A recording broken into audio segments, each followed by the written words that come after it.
Riley, the summer of change is firmly upon us now at West Ham. We were kind of expecting it anyway. We've talked about it enough. Obviously, with player changes, we're expecting Declan Rice to leave. We're looking at possibly losing Scamacca, Antonio. We're going to do obviously videos about these in more detail. And we've on Riley, you've obviously done one yourself last week, wasn't it, on Declan and the Arsenal situation and what have you. But what's also interesting is the changes behind the scenes at the club, or even in the hierarchy. We're talking about a new director of football coming in. I think that's looking imminent now, which is looking like we could get quite a decent appointment there in Stuyton, which is quite exciting. But the big one that's broke yesterday, and it kind of got lost in a way because of the Declan Rice stories that are continually rolling in the press, because it seems to be changing by the hour, was that Mark Warburton's departed the club. Now, we were just before we went on air, we were talking about this because we didn't actually know what his role title was. Is it assistant first team coach? Is that right, Riley? Yeah, so my understanding is like you've got the first team coaches, obviously like Nolan, and then the assistant first team coach is basically the big one. You know, he's the sort of direct link between the coaches and Moyes. And obviously at the time it was an interesting appointment. I think we said in that video we thought that you've got the attacking side from Moyes, but then obviously Warburton's quite a possession based coach, so we thought we'd be playing more possession based football, which is obviously what we swapped to. We thought it'd get us more comfortable on the ball, better on the ball, and if anything, it did the complete opposite, didn't it, mate? But you know, just a little side note, how long has it been since we've done a video together, mate? It's been a while. You know what? As you were speaking, I was thinking that because it's the first time we've recorded since West Ham have become European champions. So yeah, it's amazing, how long is it going to take for us to mention that? To be fair, I was wondering in my head how long it'd take for us to mention that. But... I know. It's, and to be honest with you, it isn't very. I mean, it's always like I drop it in a lot of conversations I have with people. I mean, even if I don't have to, even if I've got nothing related to football, I might just cough and just shout European champions. And people are like, what? And I'm like, oh yeah, did you not hear it? West Ham European champion? Yeah, I feel like I've got European champion Tourette's, mate. It just comes out every now and then. But it's been a bloody while, mate. So it's great to be have the duo back. Obviously, I had a nice little holiday, and I picked up the channel for a bit, and then you've done a couple of videos. But it's nice to be back to what the people know, back to what the people love, which is the Mark Warburton, Riley, the dream team, mate. The dream team. I love the dream team. But who'll be part of Mark Moyes' dream team next season? That's the interesting one. Yeah, I mean, you're right. I mean, it's an interesting one. So first of all, you're right. I mean, let's just talk about the whole appointment. Well, I'll tell you what. Let's go with what the statements read first. So West Ham have put out an official statement of Warburton leaving. It's pretty warm. It's quite a decent statement. There's words from David Moyes and there's words from Warburton. So it's not as if it's a two-liner, which always indicates there was a big problem. But there are a couple of points I did pick out of it, and I might just be nitpicking and reading into it. But they said first of all, they said it's by mutual consent, which is okay, fair enough. That's quite common. But they've obviously sat down and both agreed they're not happy with the situation, or maybe Warburton wanted to leave and Moyes has gone, yeah, I'm more than happy for you to go. There's an agreement there. But they also stated that the talks were amicable. They went now, did they need to say that? It's almost like they had to sort of throw that in just to make it very clear that they got on well. And they said that he's got aspirations for a senior position. The appointment, when we did the video when he joined Riley, obviously the beginning of last season, me and you were both a little bit puzzled by it. And I think a lot of fans were. It was an odd appointment. It was really odd. And let's be honest, we know why he came into the football club, because he had David Sullivan's name written all over it. Because as far as I understood it, David Sullivan was funding a purchase of Birmingham City with one of his business partners or what have you. And part of that discussions were that he promised Mark Warburton the manager's role at Birmingham once the takeover would go through. The takeover then collapsed or whatever, or they didn't win, that the bid wasn't successful. And then he was left with Mark Warburton going, well, what do I do now? You promised me a job, you can't give it to me. And effectively, I think he just forced him on David Moyes. Typical David Sullivan situation, like he does with players. He's done it with Danny Ings this season again, where it's just not worked out. I never really felt comfortable with the Warburton one. I was hoping, because when we talked about it, he was known for being possession based, which we got a little bit excited about. But like you said, mate, Jesus Christ, didn't that backfire? Yeah, I mean, like we said, we didn't think we'd switch to a possession-based style, but we thought maybe it would just get us a little bit more comfortable on the ball, because the previous season we just, gave the ball away so cheaply, and we were devastating on the counter-attack, but that transition to get to that counter-attack would often break down, especially between defence and midfield, because obviously I think Declan Rice as our outlet player was really, really good. But we thought maybe he would come in and just sort of improve how we were on the ball, improve, if we needed to hold out a game, like, the last 10 minutes, if he just said, look, guys, this, just knock the ball about a bit, keep possession, which I think, again, is something we're really bad at. Like, if it's in the last 10 minutes of the game, you just sort of think, take your foot off the gas pedal a little bit, just go up the pitch a little bit more slowly. No need to rush things here. I feel like that's something we do struggle with. And at the time, I thought, you're bringing in a possession-based coach, which obviously is not Moyes' forte. He's more of a counter-attacking sort of coach, I guess, with the way he sort of sets us up. So I thought that would be a good sort of marriage. We've got the attacking side and obviously the defensive side, which is what Moyes' teams are best known for as well, is having building from the back, having a really good defence, which is, to be honest, I think something that, despite us shipping a lot of goals, is something we've always had as quite a good mark of the team. Often I feel like we struggle more going forward and finishing chances than we would, being defensively sound, holding the team out. It's that middle bit, the passing out from the back, possession of the team that I thought we struggled with. So having someone like Warburton in, who, like you say, is basically a manager, you can look at it one way and say, too many chefs spoil the broth. Is two managers going to work? But also you're sitting there thinking, well, if he's happy to take the downgrade, you've basically got a manager level coach in the next to Moyes. You've got, that's why City was such a good marriage when they had Arteta, because they've got a future coach on their hands, and they did really, really well with him. And who knows at what point Arteta turned from manager to first team coach. So it can work, obviously, but it just never seemed to click. And the start of the season we had was just so different. Often what happened was we had a really good start to the season, and then towards the end of the season, when we had cup competitions, because of the squad depth, we just dropped off and we couldn't handle it. But last season, we went out the gates just so poorly that we had to then do the opposite and sort of do well towards the back end of the season. So I think the Warburton appointment was a big thing to do with that. Obviously, I don't want to heap it all onto him, because we had a new squad and we had so many different things to deal with. But it's pretty obvious that Moyes wanted to change to a possession-based side. And considering that that's what we wanted to do, and that's what, his forte was, he was a terrible appointment. You can't put it any other way than that. If we go into possession-based football and he's a possession-based first-team coach, basically one down for David Moyes, and we're just struggling to implement that, then he's not done a good job. And I'm not surprised he's only lasted a year. No, I'm not surprised. I mean, I'm actually quite pleased about the decision that he's gone. And I know it's no disrespect to Mark, but you kind of think, I don't know, that it wasn't as you say, it wasn't a good fit. It never was, never looked quite right. I mean, I get West Ham's frustration with the style of football at West Ham. I do get it. I'm one of that shares it, because we are a counter-attack side. That's what David Moyes operates in. We've seen that's how he sets his teams up. That's what he's comfortable with. He did try his best. Well, he did try to get the team to be more possession-based. It failed. We're not a possession-based side. He doesn't know how to deal with it. With the personnel we've got, or whatever the reason may be, it didn't work. My feeling is this, that if David Moyes is staying as manager, which it does look like it's pretty much certain he is, then I'd much rather him just stick with what he's good at. There's no point in getting a manager in and then saying, well, let's try and change the way you play, because we took a gamble this season and it almost cost us our league status. So I certainly don't want to see that again. I would rather West Ham this summer focus on being a counter-attack side. The problem with being a counter-attack side is that for us fans, it's not pleasant to watch, because it means the majority of the game we haven't got the ball. The majority of the game, the ball's in our half and we're having to defend.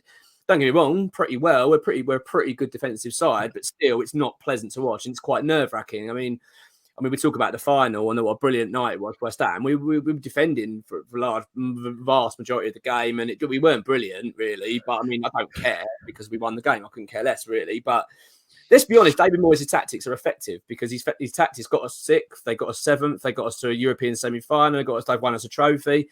There's no badness in it, but it's just as West Ham fans, we get frustrated. So I've actually got no problem with David Moyes going back to plan A. I really don't. I really hope this season he's learned his lessons, and the club have learned a lesson and thought, look, if we're sticking with Moyes, just stick with what he's good at. He doesn't need to keep trying. Don't try and implement a Man City style on a manager that just simply doesn't know how to deal with it. Much like if it was the other way around, you wouldn't say to Pep Guardiola, right, we want you to adopt a counter-attack side. He'd probably find it confusing and struggle to deal with it. That's just not the way he works.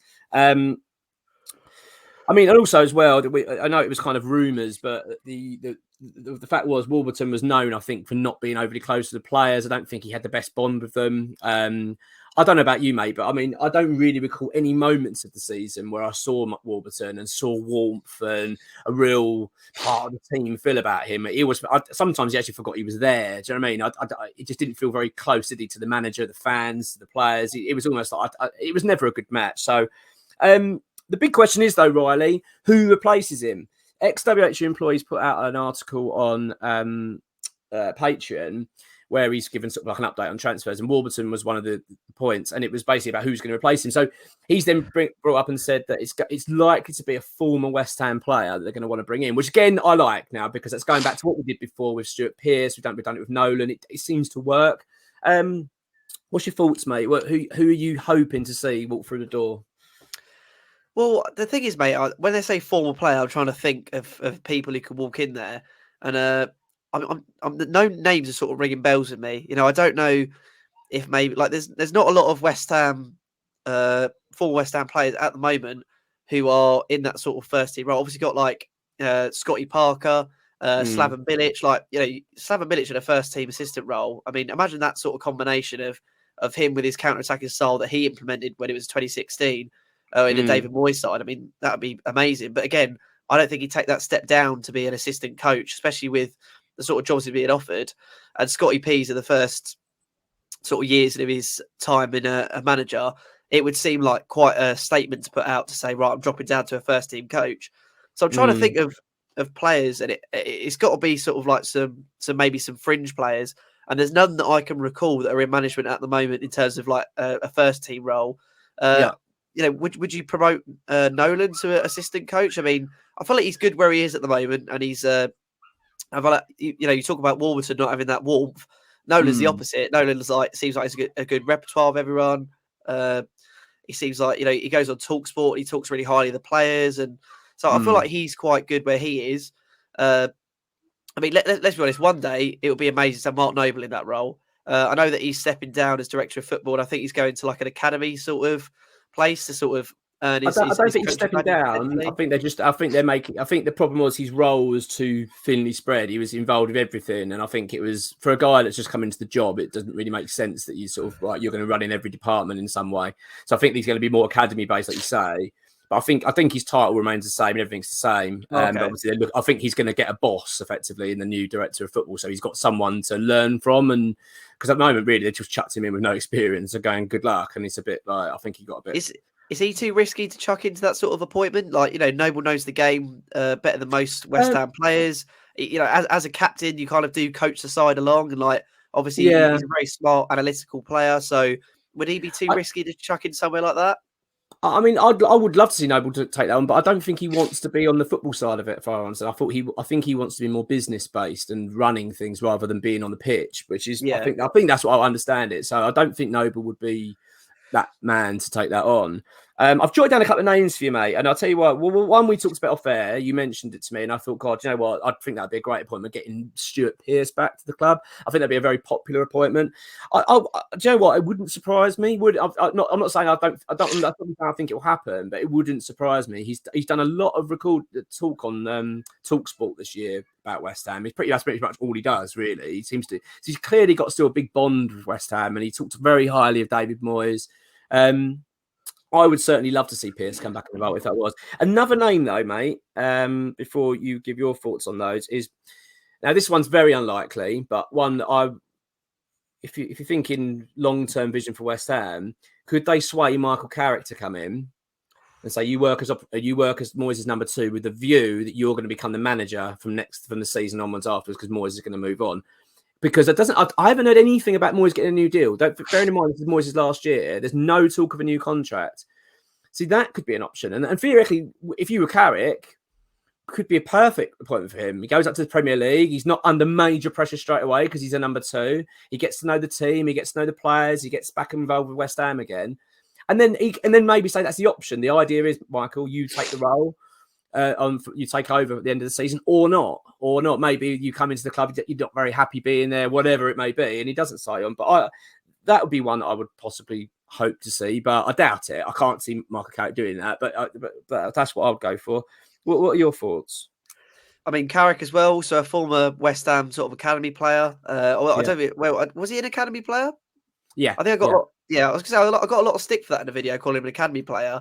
So I just wanted to double check that. But he was because he came from Newcastle. I think some fans get confused and go, "Well, he's a Geordie. He wasn't an academy player. That's where he was born." But we got him from Newcastle. Well, I mean, for me, I just think the same thing with Bilic and Parker. I just think if you're in the if you're in your first sort of years in management and you take a step down to first team assistant coach, it kind of sends out a message like, you know, are you hungry enough? Like, are you built for this? You know, he's been able to take Middlesbrough to new heights, and honestly, someone has been, you know, put in sort of the conversation for maybe even the West Ham job itself.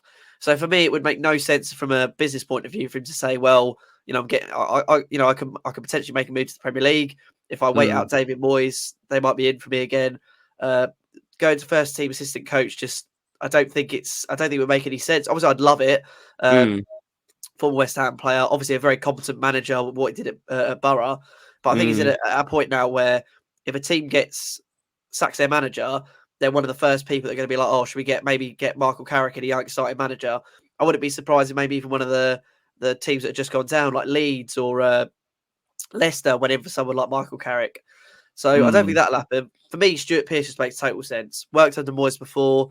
I can't exactly remember what his role was. He first assistant coach when he was? Yeah, he was something like that. I think he was. Yeah, if I remember rightly, I think he was the sort of he was the second in command, wasn't he? He had Alan Irvine and works alongside him. But yeah, I think so. But yeah, I agree. The Pearce one would make sense because he knows the club, he knows Moyes. It's a formula that's worked, so it'd be quite nice to see it happen. I don't think it will. I've got this feeling. I just don't. I think he only left not that long ago, and he said it was for family reasons. He wanted to move. It was where he was located, so I can't see how that situation has changed a great deal. So if it was a problem then, I don't see why wouldn't be a problem now, unless he's moved. I don't know. Yeah, it's interesting, isn't it, mate? It's a really interesting one because it's something we've really got to get right because we got it really wrong last season, and I think it was actually quite a key factor into why we were so poor. Because, like you said, we've just gone out. We don't go over it again, but the whole style change and Warburton's come in to create this new system under Moyes, and if I remember rightly, I think wasn't it that David Moyes effectively was relinquishing control of sort of the style or the training methods a little bit and handing it over to Warburton. So I'm guessing Moyes is now going back in and go, well, I did that, it didn't work, I'm stepping back in and I'll run it. So I'd like to see an old familiar face walk through the door, but it'd be interesting. The fact it's going to be a former player is the one I think is going to make fans quite excited and keep a close eye on. But as we know this summer, West Ham, they don't want to hang around. We've got the Declan Rice situation they want resolving very quickly. I think my gut feeling is that he'll be probably sold next couple of weeks. I don't think it's going to go much longer than that. West Ham want this resolved. I mean, I'm 99% sure he's going Arsenal now, which is painful. But so I think they just want to get the money up to where they want it to be. I mean, I'm hoping that doesn't happen. I hope someone else comes in for him. But, who knows? So I imagine the assistant manager role is the same. They're not going to want to dilly-dally with this and let it drag. They want to get it sorted, get our ducks in a row. So final thoughts on it, mate. It's a system that didn't work. It didn't work for Warburton. It was a bad appointment for the club. No harsh feelings, I'm sure, but I'm really pleased actually to see this happen. It's a bit of a relief. I didn't want another season Warburton there. I never felt it was the right move. Yeah, what are your final thoughts on that then, mate? Yeah, the one thing that I do worry about is last summer it was a big summer of change. Noble left the club. Declan Rice's future was up in the air. Obviously, Pearce left. We got Mark Warburton in. Noble went to director of football. We got like 8 new players in. So a lot of things changed in that summer, and we felt the repercussions. I worry, is history repeating itself here? Getting a new director of football in, potentially getting 5 or 6 new players in, Declan Rice leaving now, getting a new assistant coach in. Like, is that going to be too much for us to cope with next season? Obviously, we need a bit of change because last season was awful. But are we going to be able to cope with that change? So I really do worry that with all this new things sort of coming through, are we going to struggle again? Which is why someone like Stuart Pearce, I think, would be a great appointment because it removes that sort of like uncharted waters. We know what we're getting with him. So I do hope that we're able to resolve that soon. But it is good to see us making that change, and it just never worked out with Warburton. So I do hope they're able to get in a proper counter-attacking coach, even if it is someone who's not a West Ham fan, just someone who's qualified for the job, and we sort of push on for next season. Absolutely, mate. Couldn't say it better myself.